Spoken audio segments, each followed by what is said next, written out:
자, 믿음으로 산 사람들이라는 제목으로 하나님 말씀 증거하도록 하겠습니다.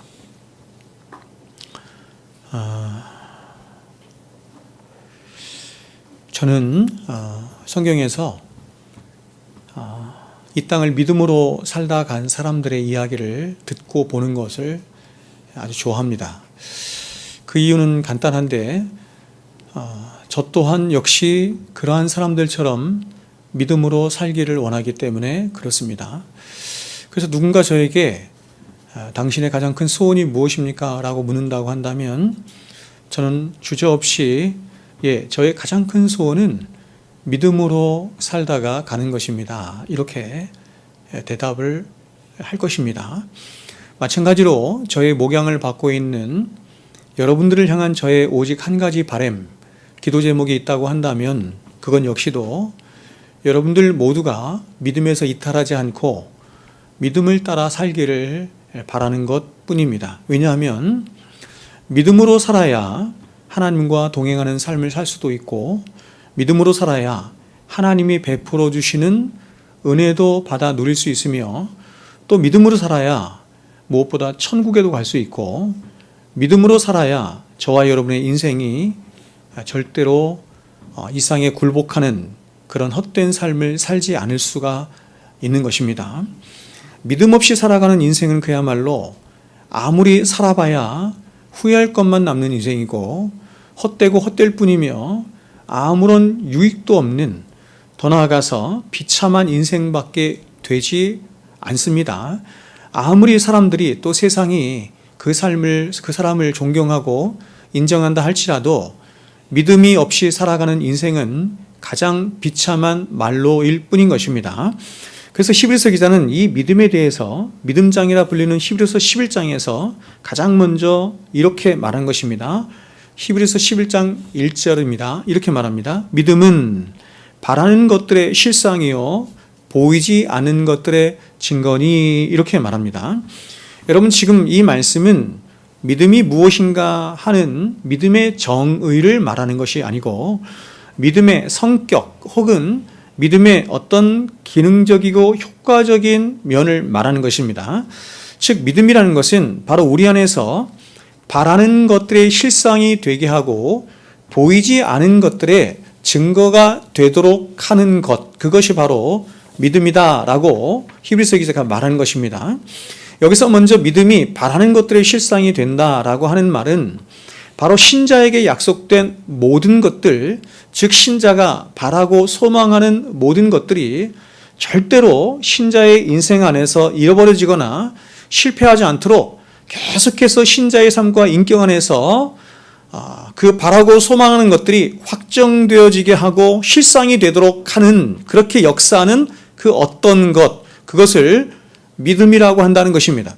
여기서 실상이라는 말이 히라보로 휘포스 타시스인데 이는 아래로부터 뭔가를 받쳐준다, 이런 의미입니다. 즉 믿음이란 신자가 바라고 소망하는 모든 것들의 기초가 된다라고 하는 것을 말하는 거예요. 두 번째로 이번에는 믿음을 보이지 않는 것들의 증거가 되는 것, 이렇게 말하죠. 이것은 믿음이란 우리 눈에는 보이지 않지만 실제 하시는 하나님과 그 하나님의 나라와 영적인 실체들에 대해서 실제적으로 보게 하고 느끼게 하고 깨닫게 하고 확증하도록 하고 믿도록 해주는 것이 바로 믿음이라고 하는 것을 말하는 것입니다. 여러분, 세상 사람들은 말하기를 하나님이 어디 계시는가, 하나님을 한번 좀 보여봐라, 이렇게 말을 합니다. 또 사람들은 말하기를 지옥과 천국이 어디 있으며 과연 영원한 세계가 어디 있는가 하는 것입니다. 온 세상과 온 세상에 있는 모든 사상과 사조들이 하나님을 이 세상에서 밀어내면서 이렇게 말을 해요. 그러나 저와 여러분은 살아계신 하나님을 알고 그 살아계신 하나님을 볼 뿐만 아니라 온 우주가 하나님의 말씀으로 지어진 줄을 우리는 알고 확신하죠. 여러분, 그 이유가 무엇입니까? 그 이유가 바로 하나님께서 우리 안에 심어주신 믿음 때문이다, 이렇게 말하는 것입니다. 그래서 히브리서 기자는 계속해서 이렇게 말을 해요. 3절에 보면 믿음으로 모든 세계가 하나님의 말씀으로 지어진 줄을 우리가 아나니 보이는 것은 나타난 것으로 말미암아 된 것이 아니니라.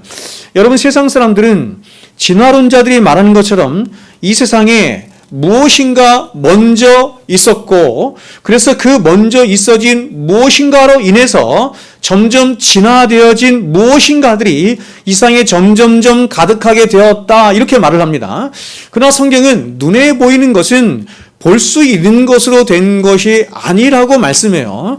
즉 이 세상은 유에서 다른 발전된 유로 진화하고 발전된 그런 세상이 아니고, 보이지 아니하시나 존재하시는 하나님, 살아계시는 그 하나님이 무에서 유를 창조하심으로 생겨난 세상이 바로 우리가 살아가는 세상이다라고 말씀하는 것입니다. 근데 이 모든 사실을, 이런 모든 진리들을 오직 믿음으로만 보고 믿음으로만 알 수 있다는 것입니다. 그러므로 믿음이 없으면 이 세상 그 어떤 진리도, 어떤 실체도, 어떤 진실도 알 수 없을 뿐만 아니라 모든 사물들을 왜곡해서 보고 왜곡해서 알 수밖에 없는 것입니다. 믿음이 없으면 온 우주가 하나님을 알 만한 것들로 충만하게 채워져 있음에도 불구하고, 그렇죠?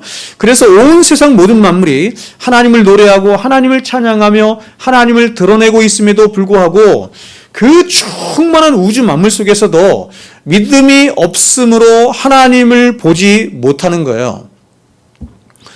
그래서 여러분, 조나단 에드워즈가 얘기했던 것처럼 믿음으로 보면 천지에 하나님이 계시다는 것이 충만하지 아니하냐, 이렇게 말하는 거예요.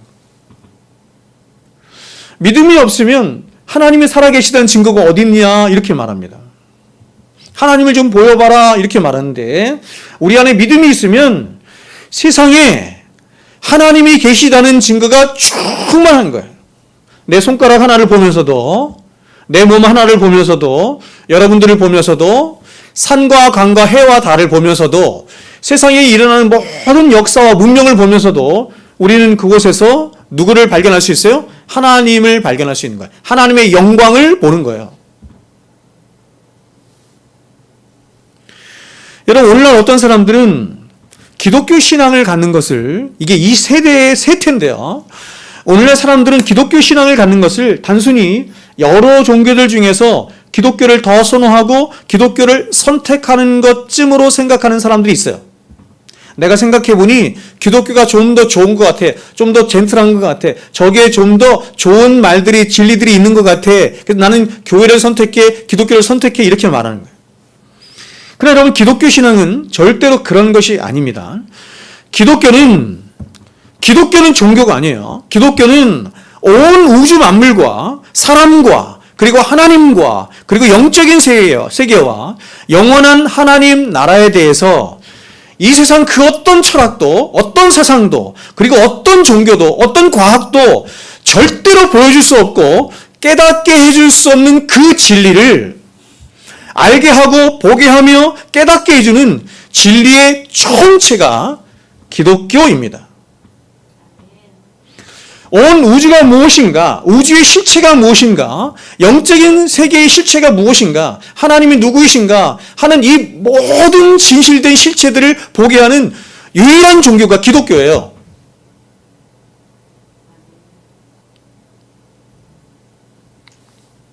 그래서 우리가 예수를 믿게 돼서 믿음의 씨앗이 우리 안에, 우리의 영혼 안에 이렇게 심겨지게 되면 이 믿음은 이 세상에서는 이 세상 그 어떤 것으로도 볼 수도 없고 알 수도 없고 깨달을 수도 없고 경험할 수도 없는 진리에 대한 끝없는 이해들을 우리의 인격과 우리의 삶과 우리의 영혼 안에서 열어주며 보게 하는 일을 하는 거예요. 그게 뭐라고요? 믿음이라고요. 그게 믿음이에요.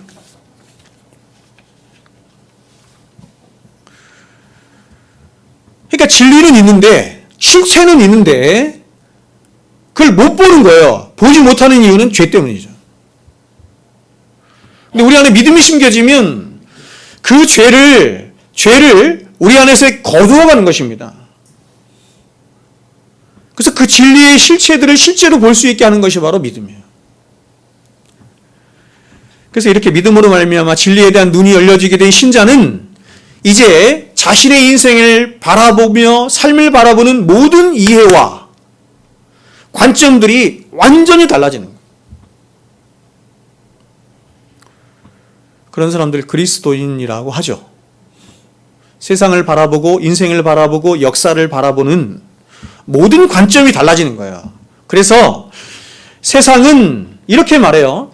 사람은 떡이 인생의 근본이고 떡으로만 살 수 있는 거야 라고 말하는데, 믿음으로 말미암아 진리에 대한 눈이 열려지게 된 성도는 그렇게 말하지 않고 사람은 떡으로만 사는 것이 아니고 하나님의 입에서 나오는 모든 말씀으로 사는 거야 라고 자신의 삶과 인생에 대한 전혀 다른 이해가 열려지면서 확신을 갖는 거예요.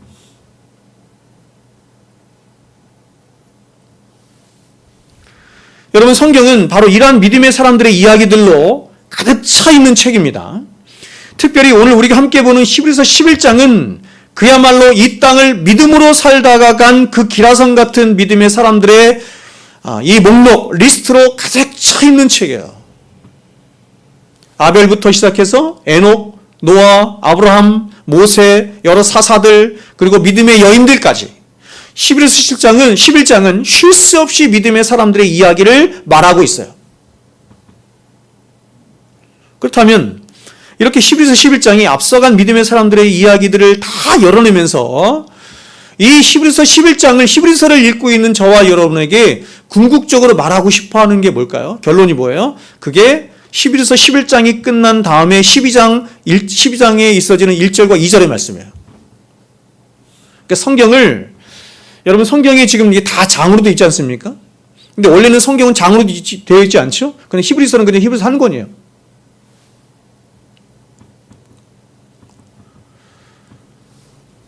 옛날에 제가 정확하게 기억이 안 나는데 어떤 분이 성경이 이렇게 한 권이 되어 있잖아요. 그래서 성경을 이렇게 보기 편하게 하기 위해서 이렇게 장으로 나눴어요. 그때부터 이제 성경이 장으로 나눠지게 된 건데, 11장의 결론이 뭐냐면, 이 결론을 사실은 11장 끝에 달아야 되는데 12장 1절과 2절의 말씀인 거예요. 이렇게 말합니다. 들어보세요. 이러므로 우리에게 구름같이 둘러싼 허다한 증인들이 있으니, 여기서 구름같이 둘러싼 허다한 증인들 누구를 말하는 거예요? 히브리서 11장에 나타난 믿음의 사람들.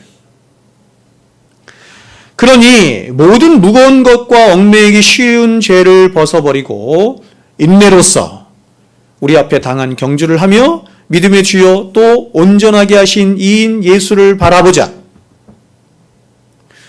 지금 히브리서 기자가 결론적으로 말하고 싶어하는 게 뭐냐면, 그리스도 안에서 구원받고 불려진 저와 여러분들도 그 허다한 증인들처럼, 그 앞서 믿음으로 살다 간 사람들처럼 우리 또한 우리의 믿음의 주가 되시고 우리를 온전케 하시는 예수를 바라봄으로, 그들도 그랬거든요. 예수를 바라봄으로 우리 앞에 당한 믿음의 경주를 해 나가야 한다, 이렇게 말합니다.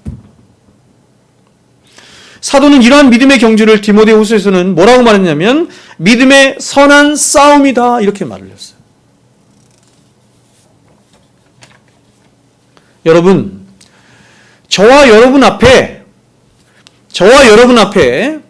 저와 여러분이 걸어가야 할 길이 있대요.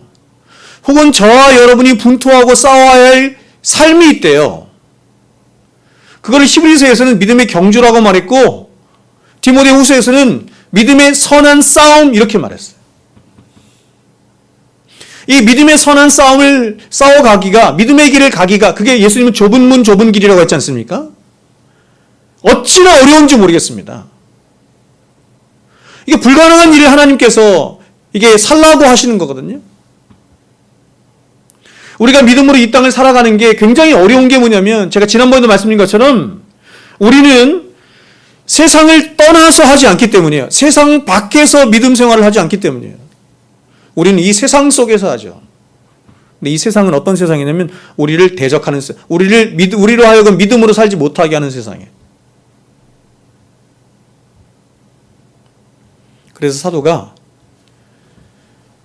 이렇게 믿음으로 살기 위해서 우리에게 가장 절대적으로 필요한 것이 뭐냐면 그걸 인내다, 이렇게 말하는 거야. 아까 히브리서 10장 2절에서 인내가 필요하다, 이렇게. 더 궁극적으로 필요한 건 뭐냐면 우리의 시선과 우리의 중심과 마음을 우리의 믿음의 주여 우리를 온전하게 하신 이인 예수께 고정하지 않고는 갈 수 없다, 이렇게 말하는 거야. 세상 사람들처럼 이 세상에서 놀고 먹고 마시며 관람하고 하고 싶은 거 다 하고 누릴 거 다 누리면서 그렇게 믿음의 여정을 갈 수 없어요. 믿음의 선한 싸움을 싸울 수 없다는 거예요. 얼마나 치열한지, 이게 영적인 전쟁이 얼마나 치열한지 우리의 눈과 우리의 마음과 중심을 예수 그리스도 그분께, 믿음의 주여 우리를 온전케 하신 그분께 고정하지 않으면 갈 수 없다는 거죠.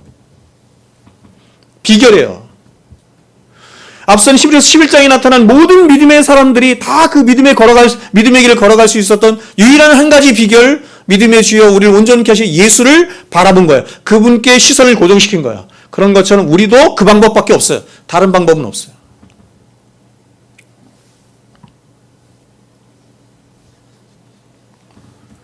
과연 누가 이런 믿음의 선한 싸움을 싸울 수 있습니까? 그것은 하나님이 주신 믿음으로 살아계신 하나님을 보고 또 이상 너머에 있는 영혼에 관한 것들을 보고 깨닫고 실질적으로 경험한 사람들만 그렇게 할 수 있는 거예요.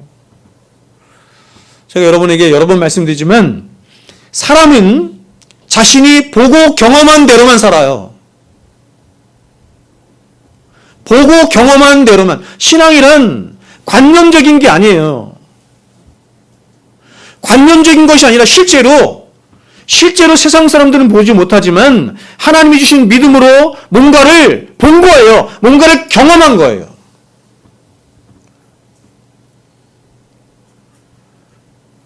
살아계신 하나님을 보고 이 세상 너머에 있는 영원한 세계, 영혼에 관한 것들을 보고 경험했기 때문에 가죠. 아니면 어떻게 갑니까? 오늘날 조국교회는 저를 포함해서 얼마나 많이 현세적이 되고 세속적으로 기울어져 있는지 모르겠습니다. 오늘날 한국교회를 좀먹는, 한국교회를 다 무너뜨리는 이 원흉이 세속주의예요.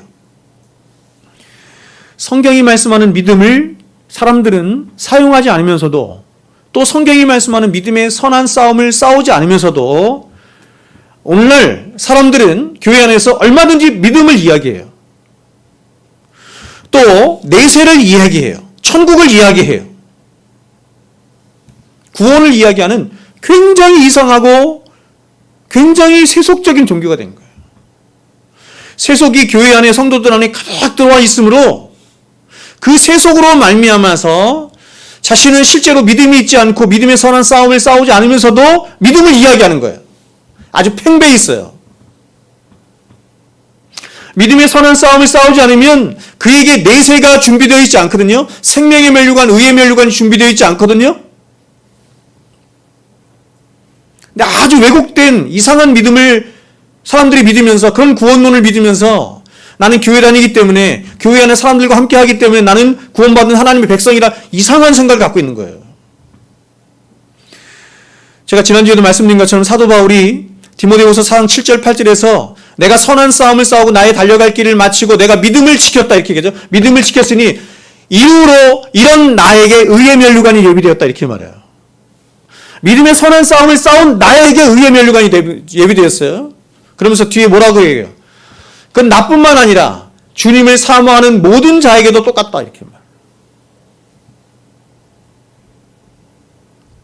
믿음의 선한 싸움을 싸우지 않고 믿음을 사용해 본 적도 없으면서 믿음으로 살아본 적도 없으면서 나에게 의의 면류관이 예비되었다, 그런 기독교는 없다는 거예요.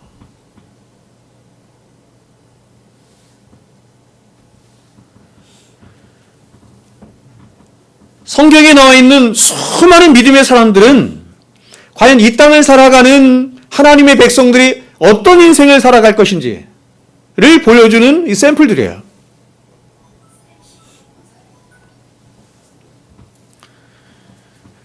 성경에 나와 있는 인물들 중에서 믿음의 선한 싸움을 싸우지 않은 사람이 단 한 사람도 있습니까? 오늘 11세기자는 과연 이렇게 믿음으로 사는 것이 무엇인지, 그리고 그렇게 믿음으로 살았던 사람들의 그 생생한 증거들이 무엇인지 저와 여러분에게 살아있는 믿음의 현장으로 우리를 인도하는 거예요. 믿음의 사람들은 이렇게 살았어요. 그래서 저는 히브리서 11장에 나타난 수많은 믿음의 선진들의 그 생생한 믿음의 현장으로 여러분을 좀 데려가고 싶은 마음이 생긴 거예요.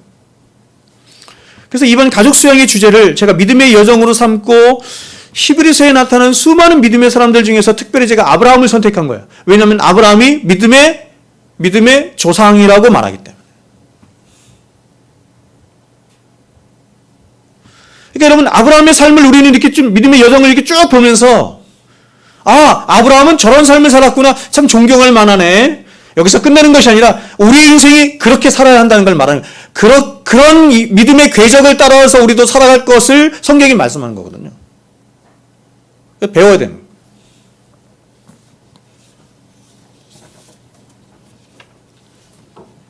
그래서 이제 본격적인 아브라함의 믿음의 여정이 이제 다음 주 낮 예배부터 제가 여러분에게 말씀을 드리려고 하는데, 오늘은 사실 그 순서대로 하면 마태복음 6장 33절 말씀 아닙니까? 산상수훈에, 그렇죠? 너희는 먼저 그의 나라 그를 구하라. 그리하면 이 모든 것을 더하시라. 그리하면 이 모든 것을 더하시리라에 대해서 제가 설교를 해야 되는데, 제가 지난주에 설교 준비를 하는데 감동이 안 오는 거예요. 감동이.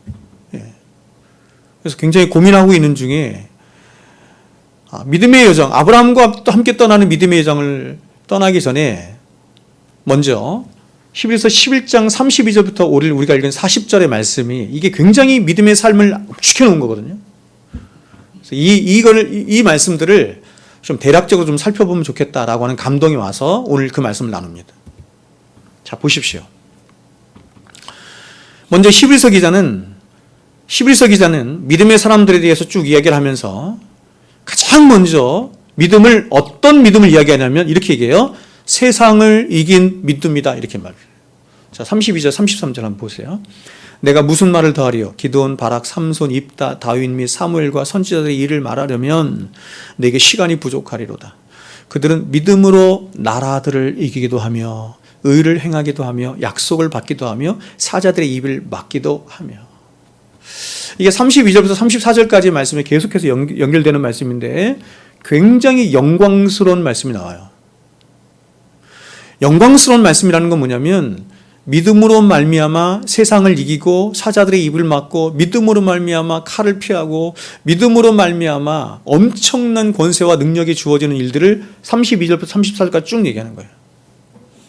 그런데 그 중에서 히브리서 기자가 수많은 믿음의 사람들을 열거한 후에 그들의 믿음에 말하려고 할 때 가장 먼저 생각난 믿음의 역사가 뭐였냐면 세상을 이긴 믿음이었다는 겁니다. 기드온, 바락, 삼손을 비롯한 여러 사사들과 다윗과 여러 선지자들은 바로 어떠한 사람들이었냐면 이 사람들 뿐이겠습니까? 세상을 이긴 사람들인데, 근데 이들이 세상을 이길 수 있었던 비결이 그들의 어떤 타고난 전투 능력 때문이거나 혹은 어떤 뛰어난 화력을 그들이 가졌기 때문에 세상을 이긴 것이 아니라 그들 안에 하나님이 주신 믿음으로 이겼다, 이렇게 말하는 거예요. 왜냐하면 이 세상에 있는 모든 전쟁은 하나님께 속한 것이기 때문이에요. 하나님께 속한 것이므로 하나님께 속한 이 세상과 이 세상의 모든 역사를 이길 수 있는 비결은 하나님이 주신 믿음으로만 되는 거예요. 그래서 하나님은 모든 전쟁이 하나님께 속한 것임을 보여주기 위해서 예표로 보여주시는 거예요. 기드온과 함께한 32,000명의 병사를 어떻게 했어요? 300명까지 줄이신 거예요. 32,000명, 300명, 100분의 1로 줄인 거예요. 성경이 분명히 말씀하죠. 32,000명으로 이기면 혹시 너희들의 힘과 능력으로 이겼다 할까 하여 300명으로 줄이세요. 그리고 그 300명으로 미디안 군대 13만 5천 명을 물리치십니다. 300명 대 13만 5천 명. 사람의 눈으로 볼 때는 절대로 이길 수 없는 전쟁인데, 그런데 기드온과 300용사가 하나님의 말씀에 믿음으로 순종하는 일이 있자 그들에게 위대한 승리가 주어지는 것이에요. 그것을 통해서 하나님이 말씀하시고 싶어하는 궁극적인 건 뭐냐면, 봐라, 오직 하나님의 권능으로만 이기는 것 아니냐라고 우리의 믿음을 통해서 증명하시는 거예요. 마찬가지로 군대장관, 이게 드보라의 군대장관이, 드보라가 유일한 여사사인데 드보라의 군대장관 바락 역시도 지금으로 말하면 탱크 부대거든요. 탱크 부대 시스라의 철병거 900승을 믿음으로 물리쳐요. 그렇다면 삼손은 어떻습니까? 또 입단은 어떻습니까? 다윗은 어떻습니까? 지금 이렇게 나오는 사람들. 믿음으로 하나님을 의지하며 전쟁터에 나간 다윗은 백전백승이었어요. 나가는 전쟁마다 이겼어요. 여러분, 이것은 예표예요. 여러분, 오늘날 사람들은 믿음을 성도들을 심적으로 위로하고 돕는 정도의 수단 정도로 생각을 하는 것 같아요.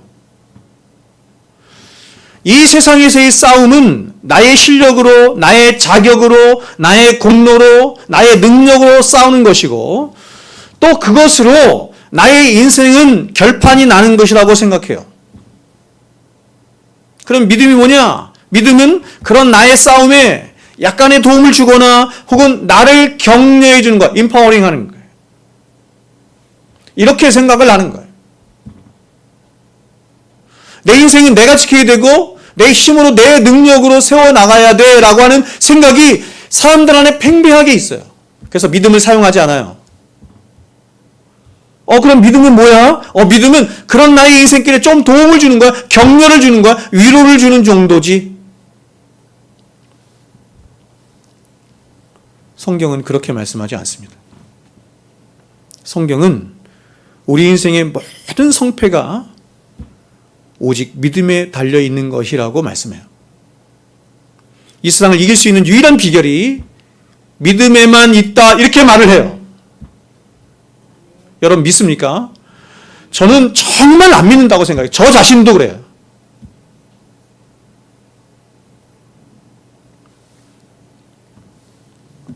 그래서 불현듯 나와요. 불현듯 나의 의가 나오고 불현듯 나의 자격이 나오고. 요한일서 5장 4절은 이렇게 말해요. 무릇 하나님께로부터 난 자마다 세상을 이기느니라. 세상을 이기는 승리는 이것이니 우리의 믿음이니라. 무릇 하나님께로부터 난 자마다 세상을 이기느니라. 이미 너희가 세상을 이겼다, 이런 뜻이에요. 너희가 세상을 이길 수 있을까? 혹은 이길 것이다, 이렇게 말하는 것이 아니라 성경은 그렇게 말하잖아요. 하나님께로 난 자는 이미 세상을 이긴 자다, 이렇게. 요한계시록에 나오는 교회를 향해서 항상 말하는 게 뭐냐면 너희는 이긴 자다, 이미 이긴 자다, 이렇게 말해요. 여러분, 이 세상에서 온갖 자격과 조건과 실력들을 다 갖추었음에도 불구하고 인생에서 낙오되고 실패하는 사람들이 얼마나 많이 있는지 모릅니다. 세상에서 누구라도 부러워할 만한 엄청난 재력을 가지고도, 지식을 가지고도, 학벌을 가지고도, 좋은 직장과 모든 것을 다 가지고도 사람답게 살지 못하는 인생들 너무 많아요.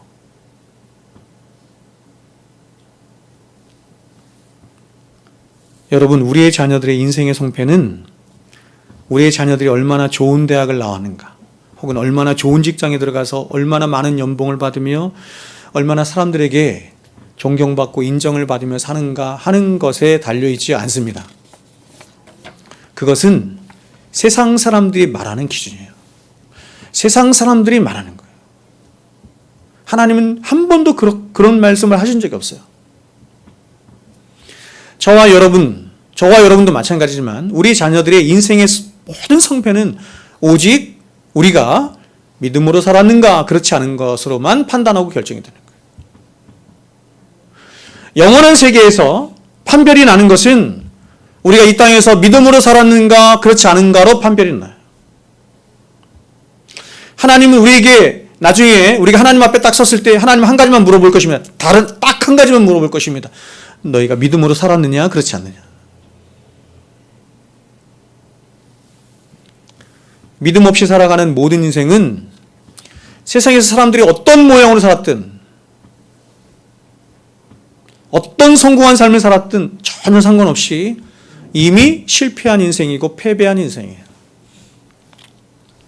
그래서 믿음으로 나라들을 이기기도 하며 라고 말한 히브리서 기자가 바로 이어서 뭐라고 말한 거냐면 믿음으로 의를 행하기도 하며 이렇게 말한 거예요.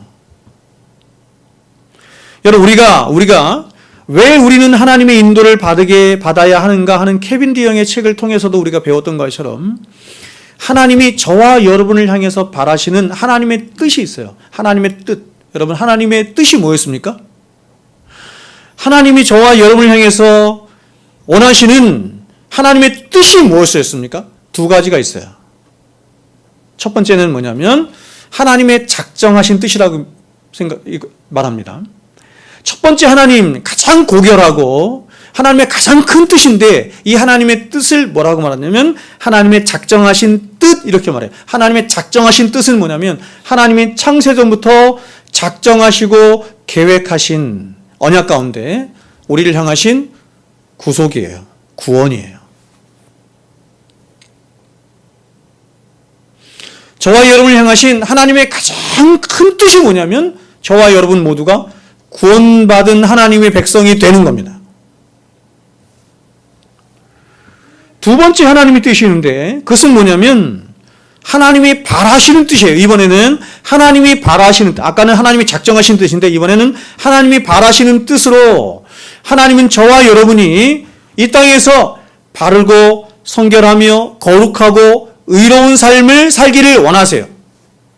그래서 하나님이 이스라엘 백성과 언약을 맺으신 후에 이렇게 말씀하신 거예요. 너희는 이제 나의 언약 백성이 되었으니 내가 거룩하니 너희도 거룩할지어다 이렇게 말합니다.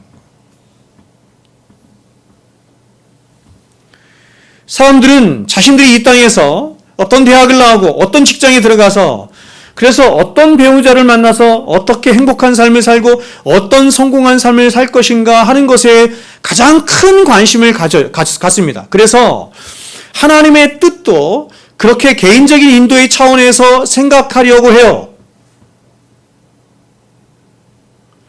보통 사람들이 교회 다니는 사람들이 하나님의 뜻이 무엇입니까? 나를 향하신 하나님의 뜻이 무엇입니까? 라고 하면 성경이 말씀하는 아까 두 개겠죠. 하나님의 작정하신 뜻이나 하나님의 바라시는 뜻에 대해서는 전혀 얘기하지 않고 세 번째 개인적인 차원에서의 하나님의 뜻을 얘기해요. 거기에 관심을 가져요. 내가 어느 대학을 가는 것이 하나님이 기뻐하실까? 내가 어떤 직장에 들어가는 것이 하나님의 뜻일까? 내가 어떤 배우자를 만나서 결혼하는 것이 하나님의 뜻일까? 그러나 사실상 이런 것들에는 하나님이 관심이 없어요. 그래서 케빈 디영이 말하는 것처럼 하나님의 모든 관심사가 있는 첫 번째 하나님의 뜻과 두 번째 하나님의 뜻이 우리에게 믿음으로 확정되고 결정이 되면 나머지는 개인적인 모든 인도의 차원은 여러분 자유롭게 하면 되는 거예요. 자유롭게. 이 두 가지가 결정이 되면. 근데 사람들은 신앙의 영역에 있어서도 하나님이 그렇게 말씀하시는데도 그런 하나님의 뜻에는 거의 관심이 없고 자기만 관심이 있기 때문에 자기가 어떻게 하면 잘 되고 어떻게 성공하고 어떻게 하면 행복할 수 있을까에 관심이 있기 때문에 그런 하나님의 뜻도 개인적인 차원에서 생각할 뿐만 아니라 개인적인 차원에서 하나님은 그 모든 일들을 통해서 자신이 원하는 성공과 행복의 삶으로 인도하시는 하나님이다라고 생각하는 거예요.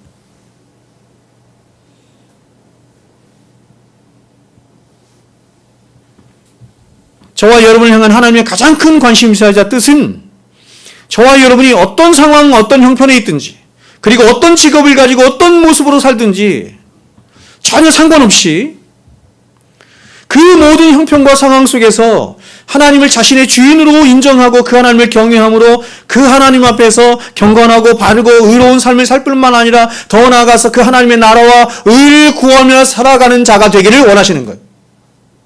그것이 하나님의 뜻이에요. 그리고 그러한 삶이 가장 복되고 영광스러운 삶이라고 말씀하는 거예요. 그런데 이렇게 삶을 살 수 있는 하나님의 뜻에 맞춰진 삶을 살 수 있는 가장 영광스러운 삶을 살 수 있는 비결이 뭐냐? 한 가지인데 믿음으로 사는 것이다 이렇게 말하는 거예요. 그러니까 여러분 하나님이 원하시는 신자의 모든 삶을 통틀어서 성경은 그냥 한마디로 이렇게 말해요. 그것은 믿음으로 사는 거야 이렇게 말하는 거예요. 여러분 하나님의 자녀로 부르심을 받은 모든 신자들의 오직 한 가지 삶의 목적이 행복한 삶에 있거나 혹은 누구라도 인정할 만한 그런 성공한 삶에 있지 않음을 알아야 합니다. 오늘날 너무나 많은 사람들이 교회를, 하나님을 믿는 것도 그렇고 교회를 왜 가냐면 자신이 행복하기 위해서 가요. 그게 기준이에요.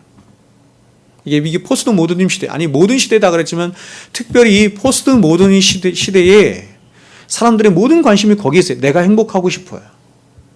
사람들은 행복의 조건이 다 다르지 않습니까? 자신을 행복해 주는 게 여러 가지가 있지 않습니까? 그렇죠? 그래서 그런 자기 소견에 옳은 행복을 따라서 교회를 결정하고 다니는 거예요. 그래서 어떤 사람은 어떤 일적인 많은 것들로 자기가 막 행복을 느껴, 만족을 느껴. 그럼 그런 일이 많은 교회를 찾아가는 거예요. 어떤 사람은 막 마음을 고향하게 해주고 마음을 막 그렇게, 그렇죠? 그걸 은혜 받는다라고 사람들이 얘기하는데 전혀 상관없는 건데 그렇게 막 찬양으로 뚱땅거리고 막 그렇게 하는 교회를 찾아가는 거예요.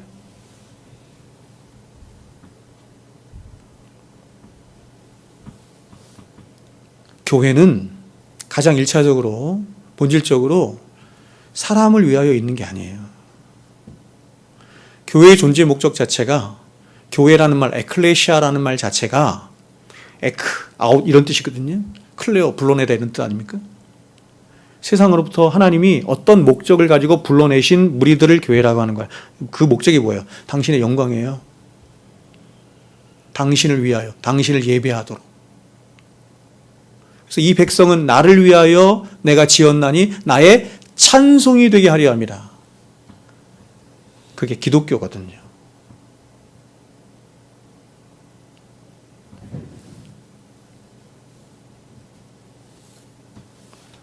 그래서 여러분, 구원의 목적이, 하나님이 우리를 창조하신 목적도, 구원의 목적도 거기에 있기 때문에 우리에게 주시는 믿음은 그거를 지향하는 거예요.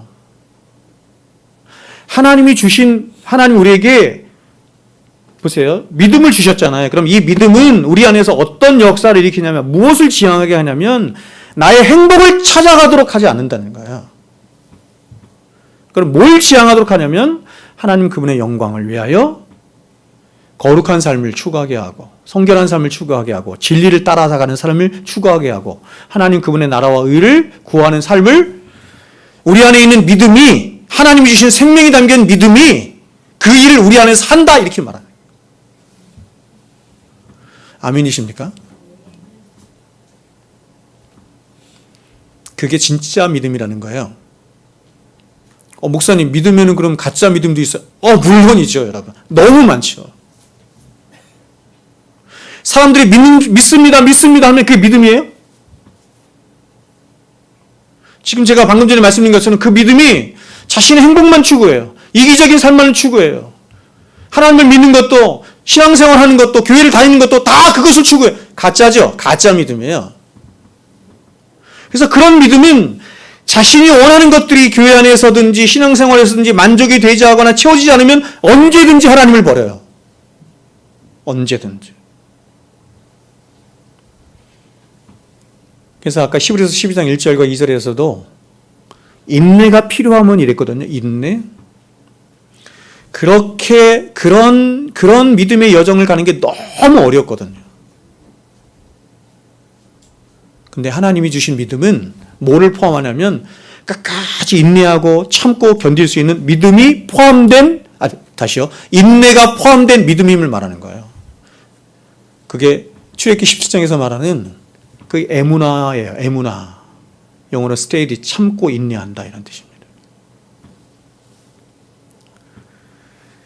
믿음으로 살아야, 믿음으로 사는 삶에만이 저와 여러분의 참된 행복이 있어요.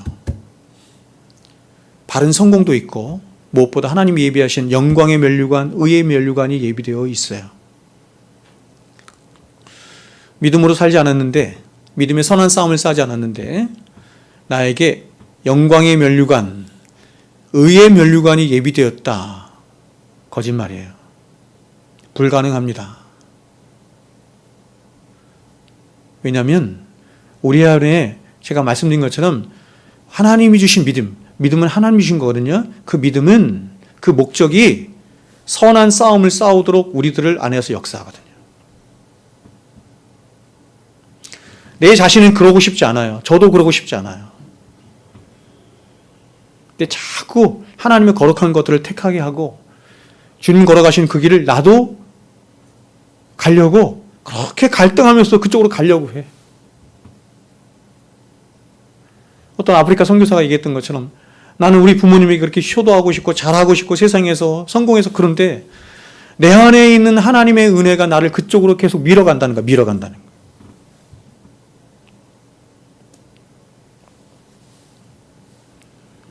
그렇다면 여러분 이렇게 믿음으로 사는 자에게 하나님이 과연 어떤 복을 약속해 주실까요?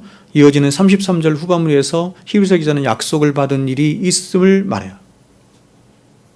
믿음으로 사는 자에게 어떤 복이 주어지냐면 하나님이 약속하신 약속의 복을 주신다는 거예요. 그래서 믿음으로 약속을 받기도 해요.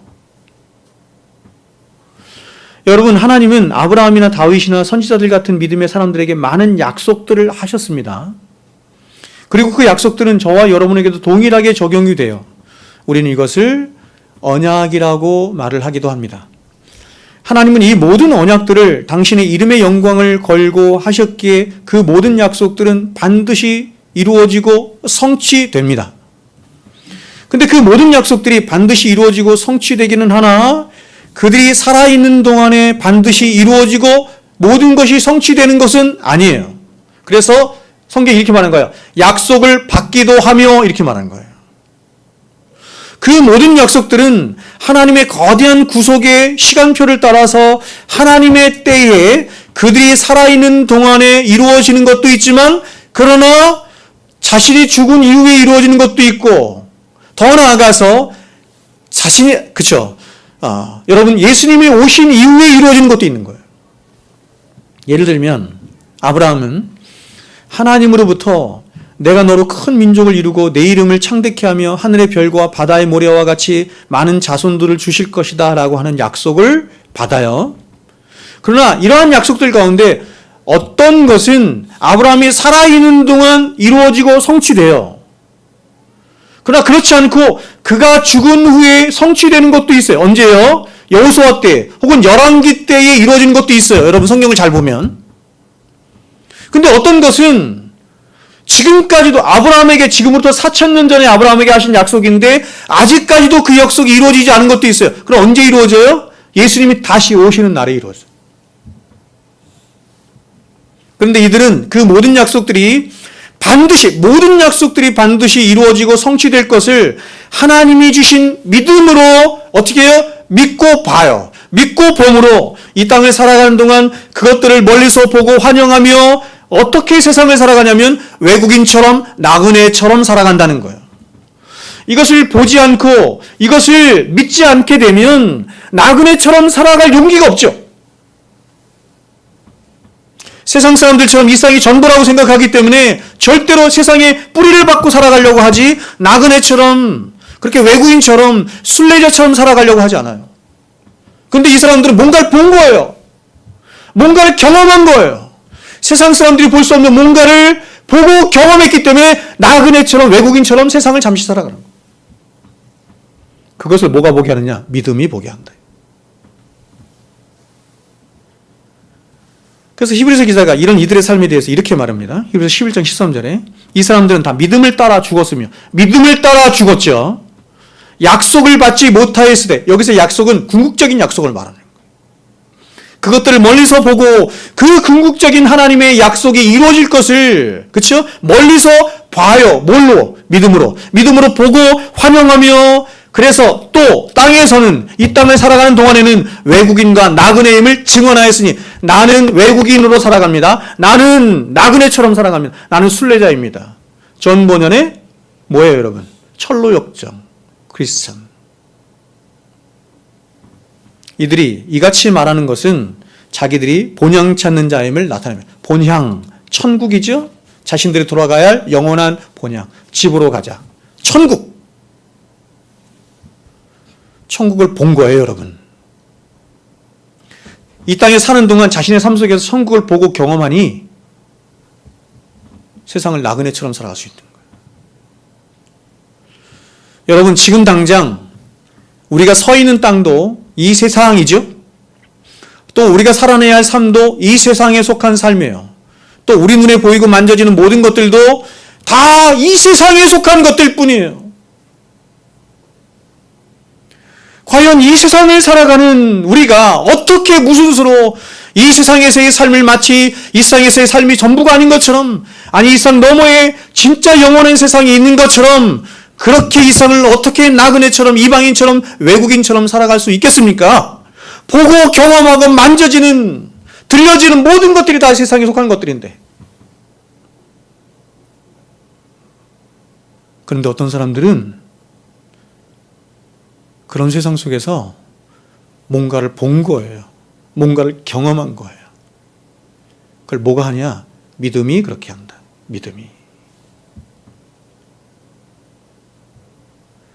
그러니까 그 사람 안에 믿음이 있느냐 없느냐 판가름하는 기준은 뭐냐면 그 사람이 그런 것들을 보고 있느냐? 경험하고 있느냐? 그 실제적으로 그것을 보고 경험함으로 그런 영원한 것들을 따라가고 있느냐 하는 거예요. 믿음이 있어야 살아계신 하나님을 볼 수 있습니다. 믿음이 있어야 아브라함의 하나님, 이삭의 하나님, 야곱의 하나님, 지금도 살아계신 그 하나님을 볼 수 있고, 믿음이 있어야 하나님이 창세전에 약속하신 모든 약속들도 붙들 수 있고, 또 이 죄 많은 세상에서 우리의 마음과 중심을 세상에 빼앗기지 않은 채로 우리의 보물을 하늘에 쌓으며 사는 그런 진짜 하나님의 백성다운 삶을 살 수 있는 것입니다. 이어서 히브리서 기자는 믿음으로 산 사람들의 믿음의 역사를 다음과 같이 말합니다. 33절 후반부터 34절인데요.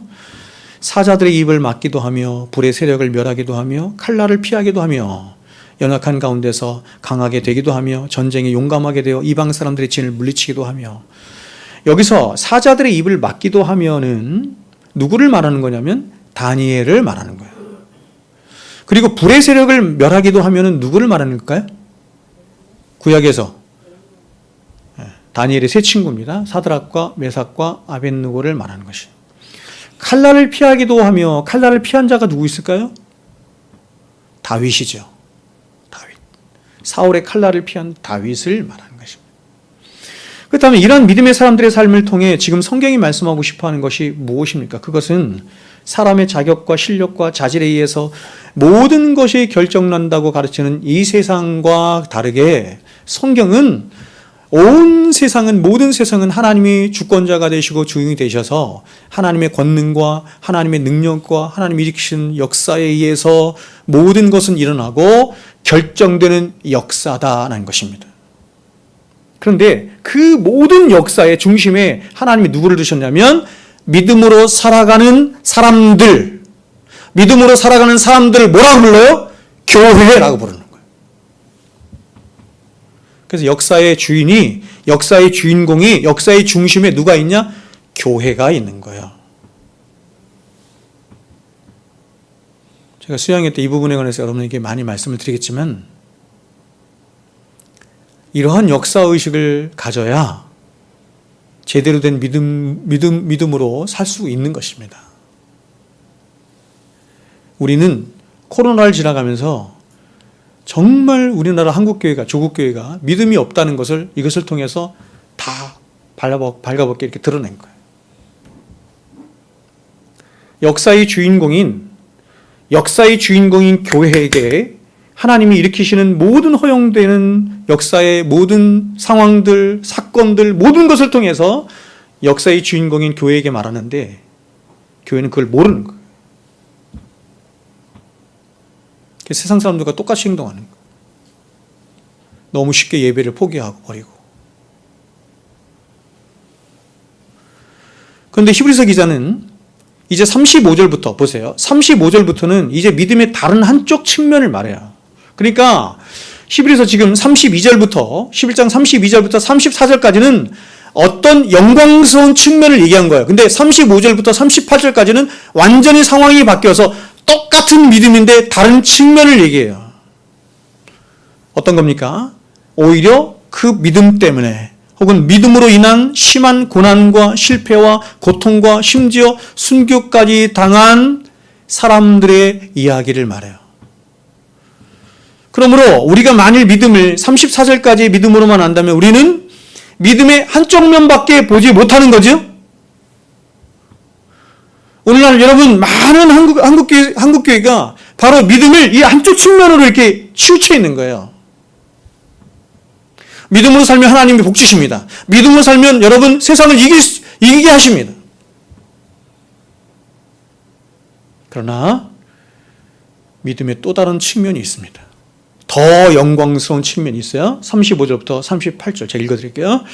여자들은 자기의 죽은 자들을 부활로 받아들이기도 하며 또 어떤 이들은 더 좋은 부활을 얻고자 하여 심한 고문을 받되 구차히 풀려나기를 원하지 아니하며 또 어떤 이들은 조롱과 채찍질 뿐 아니라 결박과 옥에 갇히는 시련도 받았으며 돌로 치는 것과 톱으로 켜는 것과 시험과 칼로 죽임을 당하고 양과 염소의 가죽을 입고 유리하며 궁핍과 가난 환난과 학대를 받았으니 이런 사람은 세상이 감당하지 못하느니라. 이런 사람들을 그냥 한마디로 이렇게 말하는 거예요. 믿음으로 산 사람들인데 이런 사람들은 세상이 감당하지 못하는 사람이라. 그들이 광야와 산과 동굴과 토굴에 유리하였느니라. 그러니까 여러분 지금 11서 기자는 말하기를 믿음은 34절까지에서 말한 바와 같이 그렇게 엄청난 권세와 능력으로 불의 세력을 막기도 하고 칼을 피하기도 하고 사자의 입을 막기도 하는 그런 위대한 역사들을 일궈내기도 하지만 그러나 35절부터 38절까지의 말씀처럼 때로는 칼을 맞고 시련과 고통과 심지어 순교를 당하는 순간에도 절대로 두려워하거나 겁내지 하거나 피하지 않고 그런 성도의 위대한 신앙으로 뭐가요? 믿음이 그 사람 안에서 역사한다 이렇게 말하는 거예요. 그 믿음은 한쪽 측면에서는 그렇죠? 시편 23편의 비유를 들자면 푸른 초장 맑은 물가로 그렇죠? 승리와 형통으로 인도하기도 하지만 다른 한쪽 측면에서는 사망의 음침한 골짜기로 우리를 데려가기도 한다 이렇게 말하는 거예요. 그 가운데서 믿음이 발휘되더라 이렇게 말해요.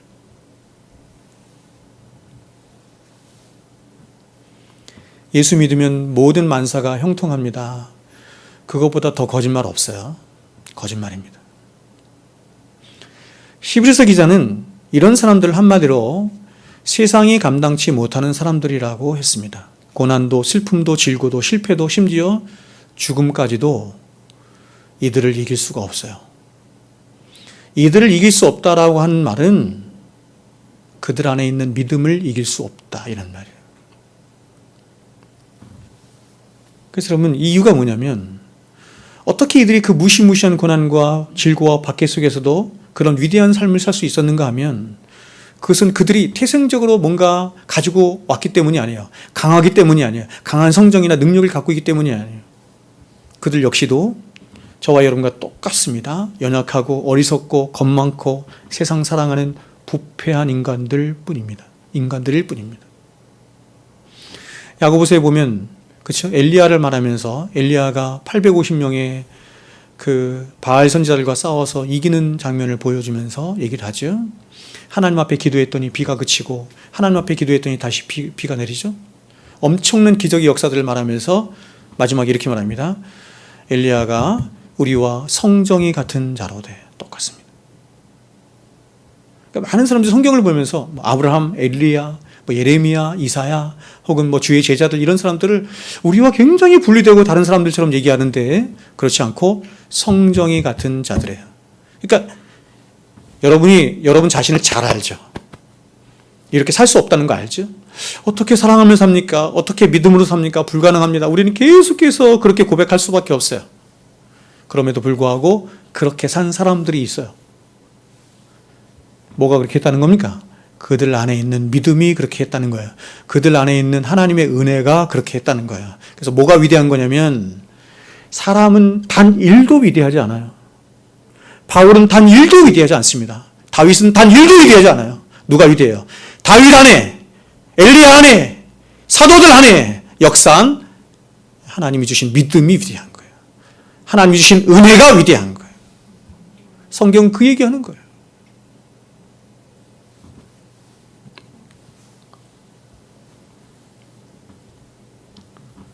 그래서 여러분 이 믿음이 하나님이 주신 믿음이에요. 살아 역사하는 믿음이죠. 그래서 아까 제가 히브리서 12장 말한 것처럼 인내가 필요하면 이렇게 한 거 뭐냐면 하나님이 주신 그 믿음은 하나님이 주신 믿음이기 때문에 제가 믿음으로 말미암아 믿음에 이르게 나니라고 하는 설교를 제가 에베소 말씀 설교했죠. 하나님의 믿음으로 말미암아 우리를 향하신 하나님의 믿음으로 말미암아 우리에게 하나님이 주셨어요. 그 믿음. 하나님이 주신 믿음이기 때문에 그 믿음은 절대로 중도에 포기되지 않아요. 실패하지 않아요.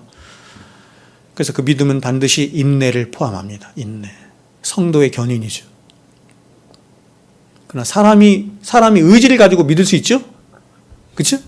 저 어릴 때 옛날에 저기 여의도에 있는 그 목사님 흉내내면서 사람들이 많이 그랬습니다. 믿습니다. 믿습니다. 믿습니다.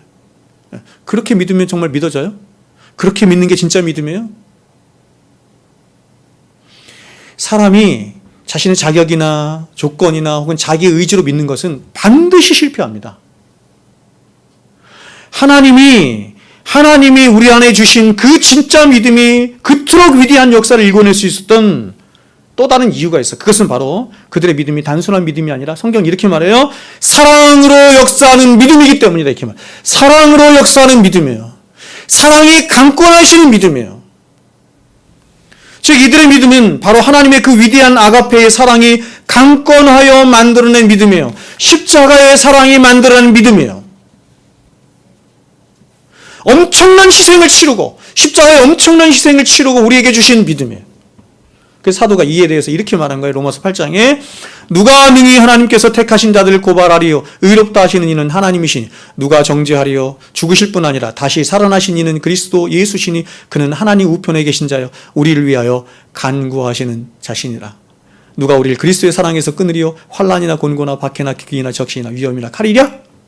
기록된 바 우리가 종일 주를 위하여 죽임을 당하게 되며 도살당할 양같이 여김을 받았나이다 함과 같으니라. 그러나 이 모든 일에 우리를 사랑하시는 그 하나님의 헤세드의 사랑, 아가페의 사랑으로 말미암아 우리가 넉넉히 이기느니라. 내가 이기는 게 아니에요. 우리 안에 있는 사랑으로 말미암아 이기는 거예요. 사랑으로 역사하는 믿음으로 말미암아 이기는 거예요. 내가 확신하노니 사망이나 생명이나 천사들이나 권세자들이나 현재일이나 장래일이나 능력이나 높음이나 깊음이나 다른 어떤 피조물이라도 사도가 다 이야기하고 싶은 거예요. 다. 그러나 이 세상에 있는 그 어떤 것도 우리 주 그리스도 예수 안에 있는 하나님의 사랑에서 절대로 끊을 수 없느니라. 여러분, 말씀 맺겠습니다. 저와 여러분이 믿음으로 살 때 때로 저와 여러분에게는 그 믿음으로 말미암은 하늘의 위로와 약속과 능력과 이김이 있을 수 있어요. 그러나 반대로 우리가 믿음으로 살고자 할 때 우리는 그 믿음 때문에 때로는 시련을 당하고 고난을 당하고 눈물과 핍박을 받을 수도 있습니다. 믿음으로 살지 않으면 아무 일 없었을 것이지만 그러나 우리가 믿음으로 삶으로 우리에게는 어떤 면에서 필연적으로 고난과 대적과 시험과 박해가 있어요.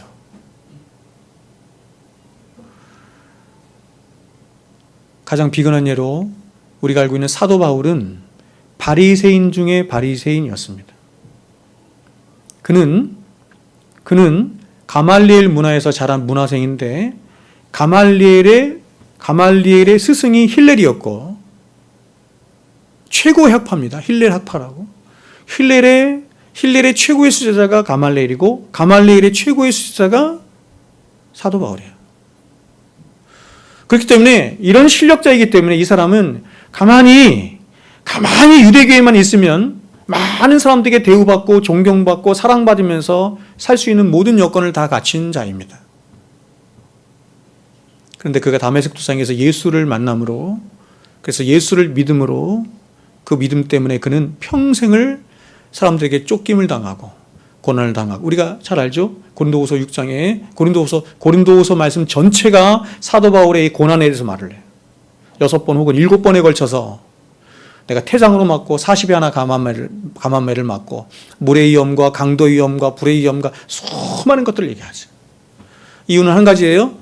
믿음 때문에 그런 것입니다. 예수를 믿는 믿음 때문에. 사도 바울뿐만 아니라 수많은 사람들이 자신 안에 있는 믿음으로 말미암아 믿음 때문에 그 길을 택했습니다. 좁은 길, 좁은 문 택하며 살아갔어요. 그래서 이 사람 안에 믿음이 있느냐 없느냐를 결정짓게 할 수 있는 가장 중요한 지표 중에 하나가 뭐냐면 그걸 보면 돼요. 이 사람이 늘 그럴 수 있다는 말은 아니에요. 이 사람이 믿음으로 주님을 선택했느냐, 그렇지 않고 세상을 선택했느냐 보면 되는 거예요. 주님을 우리 안에 선택하게 하는 것은 믿음이 그렇게 하는 거거든요. 믿음이. 제가 늘 말씀드리지만 제가 교회를 개척하고 얼마나 많은 시험을, 얼마나 많은 유혹을, 얼마나 많은 편한 길을 제가 받았는지 모릅니다. 그럴 때마다 하나님께서 용기 주시고 힘 주셔서 늘 그런 건 아니었지만 거의 대체적으로 제가 하나님을 택했습니다. 그 제가 알았어요. 하나님이 나를 사랑하시고 나에게 그 믿음을 주셨구나. 내가 믿음이 있었더니, 하나님이 주신 믿음을 가지고 살았더니 이렇게 형통하고 이렇게 잘 되고 이렇게 세상에서 복받고 내 자녀들도 잘 되고 그렇더라. 아주 싸구려인 거예요. 그 믿음은. 그걸 믿음이 아니라고 제가 말하지는 않습니다. 믿음이 아닌 것도 있겠지만 믿음인 것도 있을 거예요. 과정 속에 하나님께서 그렇게 걸어가실 때가 있어요. 가장 고결하고 순결한 믿음은 이것이에요. 사드락과 메삭과 아벳느고가 고백한 믿음이죠. 하박국이 고백한 믿음이죠. 그리 아니하실지라도입니다. 그럼에도 불구하고의 믿음이에요.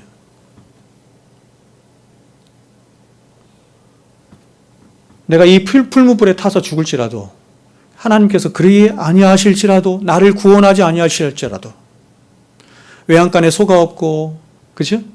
무화과 나무에 잎이 마르고 그러할지라도 나는 여호와로 인하여 기뻐하며 그분을 인하여서 감사하며 그분의 영광을 위하여 내가 살겠습니다. 그게 하나님이 저와 여러분에게 보시기를 원하는 이 믿음의 최고봉이에요. 최고봉. 그 믿음 하나님이 저와 여러분에게 보시기를 원하신 줄로 믿습니다. 기도하겠습니다.